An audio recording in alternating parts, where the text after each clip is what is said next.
Oh man. Yeah, well, like you said, it's like we've been here, playing these characters for so long. Like, I'm not even joking. 2 years before, 2 years before we shot, I had a onesie. Yeah? Yep. What'd you do So with it? I would, what did I do with it? Yeah. I got rid of it. I was too old. Once I turned like You're never too old for a 11, I onesie. was like, You're I don't. never This too is old for way a too onesie. old to have a onesie. You can outgrow one and then get a new one. Or whatever. I don't. You have one now? Sure do. What is it? It's Mike Wazowski. No, it's not. Yeah, hood, eyeball. Oh, okay, I believe you. Anyways, yeah, it's been emotional. Fantastic. And what about you, Caleb? Yeah, it's been great. Oh, fantastic. No, joking. I was like, no. No, yeah, just being on the show. Sorry, what was the exact question? Oh, just about how it The is ones like you think got saying me. goodbye to Lucas. Oh yeah, no, yeah. Saying goodbye to Lucas is a strange one for sure. I think I've I've had to put myself to the side and understand who Lucas is before I can really express or vocalize who Caleb was. I had to learn how to vocalize who Lucas was. Honestly, before I understood who I was, and I think now putting so much work in my life into it, to him now having to say goodbye it's bittersweet, but I'm ready for it to move on. I think all great things come to an end. I wouldn't cherish the moment if it didn't end. And I'm glad I was able to understand him because of the people around me and his friendship and his love for his friends, Max, in the world that he lived in. So yeah, it's bittersweet, but I'm grateful for it all. Fantastic and Gaten. Yeah, there's a lot you learn on something like this over the course of a whole decade doing it. It's not even just how much I've loved playing this part. It's also, I think what I took for granted and what I didn't realize is that we kind of made these parts from scratch in a weird way. Like from the very beginning, there was a whole development process and creating something new, and that's kind of rare. I guess like anytime you're jumping into a new project, you do that in a smaller way, but you had so much time to kind of make this whole person that you kind of end up understanding the entire history of and think about in depth. And that's really rare and really cool. And so you're tapping into almost like made up memories, but they feel very, very real, and you feel very deeply connected to like this fictional person that you've been invested in for as long as you have, and that's gonna be difficult to let go of. It's gonna be difficult to go into new projects and not like pull from it, because you want to distance from. At least I'm gonna try my best in the things that I do next to not try to fall back on habits I built up over the show, because it's gonna be really easy to just want to play Dustin again. I really like to. And I think really just summing it up, I think, for me, obviously, I attend a lot of these things, but I'm never usually like I'm not always a huge fan for this. It's just when you're really feeling it. But I was saying, like, for me, what the show's meant for me is that the reason it's been such a cultural phenomenon is that not just that it celebrates being an outsider, but it's also like all of you are just regular kids, but your motivation is to actually just protect your friends.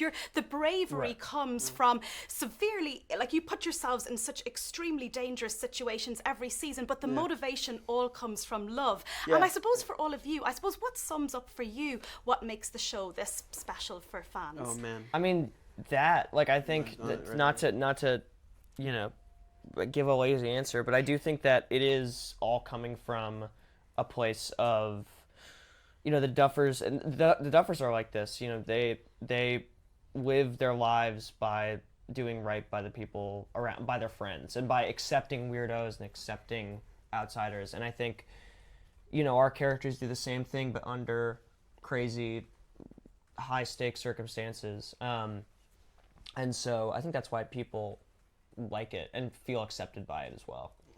The novelty of the show is when it came in 2016, I feel like there was nothing to compare to the show.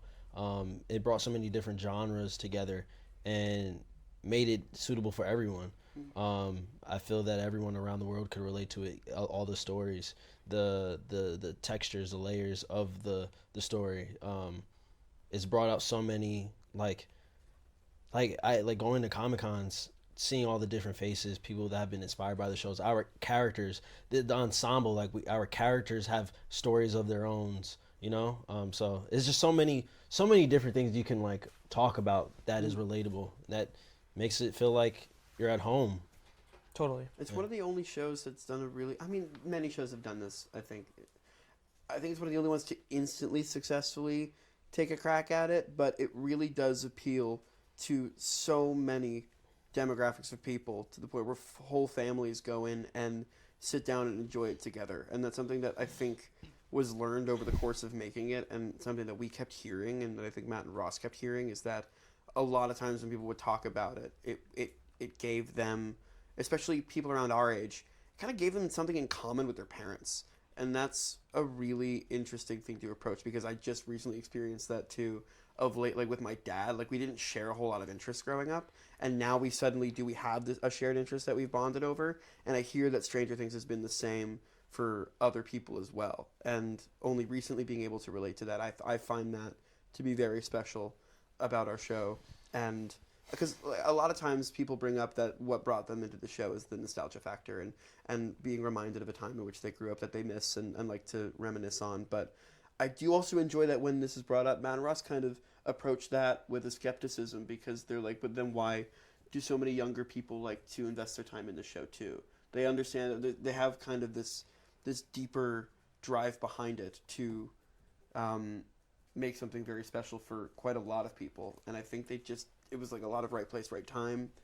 And I think there's no question, like with our group in the show too, there's no like question about, it's just like we accept all of each other, like each other and all of our flaws without any, you know, sort of judgment or, I don't know, drama, or you know, it's just total, like these kids are family basically. And I think also, especially now, even with like Gen Alpha, and like I think it's weird. I think friendship is different now, different honestly. now. Like I from what I can see, from, you know, meeting, you know, friends' kids, and I think that there's something that's kind of something. It's just something that I think for kids is kind of fun and adventurous and dangerous to watch. That I think everyone kind of wishes they could be on their bike with their friends, like having an adventure.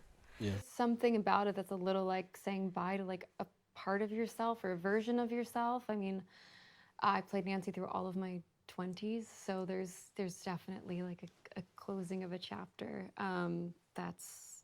It's hard, but there's something really beautiful about that. I think you said it the best, of kind of like saying goodbye to a friend. Yeah, it's like kind of, so yeah, I was kind of saying, it's like it is when we were rapping. It's like, yeah, you're saying goodbye to a friend, and you're kind of leaving them at that point in their life, and you're going on in two separate ways, and you know, good luck. It felt a bit like that. It's funny, something I haven't really thought of until just now, when you asked that question, is like, also you guys sort of represent a little bit your characters to me. Like, there's a part of you that like is always going to be a little bit of that, but also that time is now past. So yeah, it's complicated and bittersweet, I think. Absolutely. I'm not giving anything away or so to Natalia, but obviously poor Nancy is really, it's a very difficult season for her personally, and God, like, I'm so scared to say anything about this, series here. But I was saying, what was it like ushering her through this series? Oh yeah, I mean, such a privilege, honestly. I had no idea that Nancy would be where she ends up when I started this job. And I mean, her arc has been such a fun ride, and I really owe it to the Duffers. You know, I think they're really thoughtful about the way they write these characters, and especially, I mean, female characters. I think they write a lot of really strong, interesting female characters, and to go from where she started to where she ends up has been I mean, so fun and challenge and a privilege. Fantastic. And Joe, as you're here, so obviously Steve, like from season 1 to now, he's like just continues to become more and more lovable, and it's just like, I mean, just the incredible. Also, there's a little, I'm not gonna. I'm so scared to say anything about the series. But I was saying, like, obviously your older brother figure with Dust and all of that. But I was saying, like, how do you feel now? Just kind of, what do you think that Steve has learned the most about himself this journey, and how has Steve changed your life forever as a person? Man, well, yeah, it's completely changed my life. The job as a whole, but also, yeah, playing the character. I feel like when you have this thing in your life that you're kind of constantly going back to, it sort of becomes this touchstone where you're looking back to where you were in your life when you first started and where you were in the second season. And every year you're kind of bringing more of yourself and you're realizing, oh, these things are kind of the same, but maybe these things actually aren't anymore. And I've just been so grateful to have the opportunity to do that and to play a character that I really love the character. So yeah, it's been a real privilege. Fantastic. And to Charlie, obviously, I can't say this. So obviously at the end, at the end of series 4 leaves Hawkins in such devastation. But it's kind of, well, not good news for your characters. But but Joyce, Jonathan, and Will all actually get to stay in Hawkins for this season or so. I was wondering, well, that's not giving away anything. But I was saying, but how was it for you to be actually like reunited with the cast for Phil? You're all in this fight together, as opposed to being separate. It was important. I mean, obviously, story-wise, it makes sense. You know, last season was a big. For they really wanted to split it up and feel like almost like three different films. But I think just personally, like it felt like I was doing a different show last year, and obviously it's the last one. It's like because it's the last time you're filming. It's the last time you're going to be having that experience, hanging out with you guys. So, it was nice to kind of have that full circle moment, and and go back to almost in a way that kind of beginning that like season 1 pairing. So